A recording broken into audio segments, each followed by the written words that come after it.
Il n'est pas question de renoncer à tous les autres droits fondamentaux au nom de la lutte contre la santé aujourd'hui ou la sécurité hier ou demain. Dans les situations d'urgence, on peut limiter les droits, mais pas à n'importe quelle condition, et c'est là qu'il faut être évidemment attentif, et que nous, à la Ligue, comme d'autres, on l'est. Il faut évidemment que ces mesures soient d'abord prises dans un but légitime. Là, en l'occurrence, lutter contre un danger grave, une pandémie. Dans d'autres contextes, c'était le droit à la sécurité en matière d'attaque terroriste. Ici, on n'est pas dans un contexte de guerre. Moi, je suis très contre tous les discours qui parlent d'ennemis ou de situations de guerre. On est face à un danger sanitaire important qui demande des mesures. Et donc, l'objectif de lutter contre cette pandémie est tout à fait légitime. Ça, c'est la première condition, la légitimité de la mesure. Ce qui veut dire aussi, c'est que les règles qu'on met en place, les mesures qu'on met en place, ne peuvent pas servir à autre chose que la lutte contre cette pandémie. Deuxième chose, il faut que ces mesures soient proportionnées, c'est-à-dire qu'elles trouvent un juste équilibre, une juste proportion entre les restrictions et l'objectif qu'on veut atteindre. En l'occurrence, on limite notre liberté de circulation pour l'instant, on sera peut-être même amené à la limiter encore un peu plus fort si on se rend compte que les chiffres ne donnent pas, en tout cas les premières mesures ne donnent pas les résultats espérés. Donc tout ça est acceptable de nouveau, mais dans certaines proportions. Il faut garder une proportion qu'on doit pouvoir juger, estimer et réévaluer régulièrement. Et la troisième condition, c'est une limitation dans le temps. C'est que ces mesures ont un temps, le temps de la lutte contre la pandémie, et puis progressivement, elles doivent pouvoir être réévaluées. Notre crainte, c'est que en fait, ce régime un peu particulier déborde par la suite et qu'on ait déplacé le curseur et qu'on se soit habitué à pouvoir utiliser ces données. C'est déjà le cas dans d'autres États. On a parlé de la Chine, on a parlé de la Corée, on parle aujourd'hui de la Russie. Alors aujourd'hui en Belgique, en France, pour l'instant en tout cas, au jour où on parle, ce sont simplement des drones qui survolent des parcs avec la police dans un micro qui dit « dispersez-vous, rentrez chez vous ».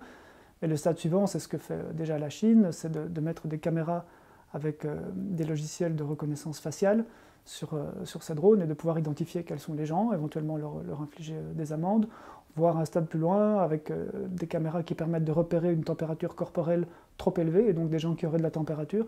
Donc on entre dans un champ du possible d'un point de vue à la fois sanitaire mais sécuritaire qui est gigantesque, quoi. Et si on n'y fait pas si on n'y prend pas garde, on risque un jour de se retrouver, certes avec un meilleur contrôle sanitaire sur l'ensemble de la population, mais sans vie privée. Or, la vie privée, c'est fondamental. On ne doit pas lâcher la vie privée, ni au nom de la sécurité, ni au nom de la lutte pour notre santé, quoi. Ça pose question pour énormément de gens qui n'ont soit pas de domicile, soit qui sont confinés dans un endroit qu'ils n'ont pas choisi, que ce soit une prison ou un centre fermé, avec des questions supplémentaires que ça pose, où traditionnellement, classiquement, déjà ces lieux sont des problèmes sanitaires à eux tout seuls, parce qu'il y a une grande promiscuité de gens qui sont peu soignés, dans certains cas pas du tout, où on peut minimiser des symptômes avec un accès aux médecins compliqué. Donc évidemment, ce genre d'endroits sont des poudrières dès que ce genre de virus se répand. Et alors il y a des gens qui sont quand même chez eux, mais dans une grande fragilité, qui ont du mal à avoir accès à des services sociaux vitaux pour eux. Il y a des gens des femmes en particulier, qui souffrent de violences domestiques, et pour elles c'est une catastrophe de se retrouver avec moins de contacts extérieurs, cloîtrés avec quelqu'un qui est violent, leur compagnon ou un père, que sais-je. Notre responsabilité collective aussi, c'est de ne pas oublier ces personnes-là et de faire en sorte qu'ils puissent traverser ce moment le moins mal possible.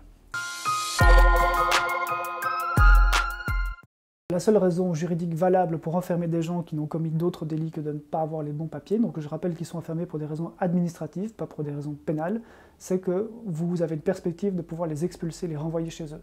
Voilà, ce que l'État belge appelle chez eux, c'est-à-dire dans leur pays d'origine ou de transit. Et donc à partir du moment où vous ne pouvez plus expulser quelqu'un parce que matériellement les frontières sont fermées, vous n'avez plus de vol, la raison pour laquelle vous enfermez les gens ne tient plus. Et là, on parle de gens qui, encore une fois, n'ont commis aucun délit. Donc ça n'a juste aucun sens de garder des gens dans des centres fermés aujourd'hui, juste aucun sens. D'ailleurs, le gouvernement a déjà vidé la moitié de ces centres aujourd'hui.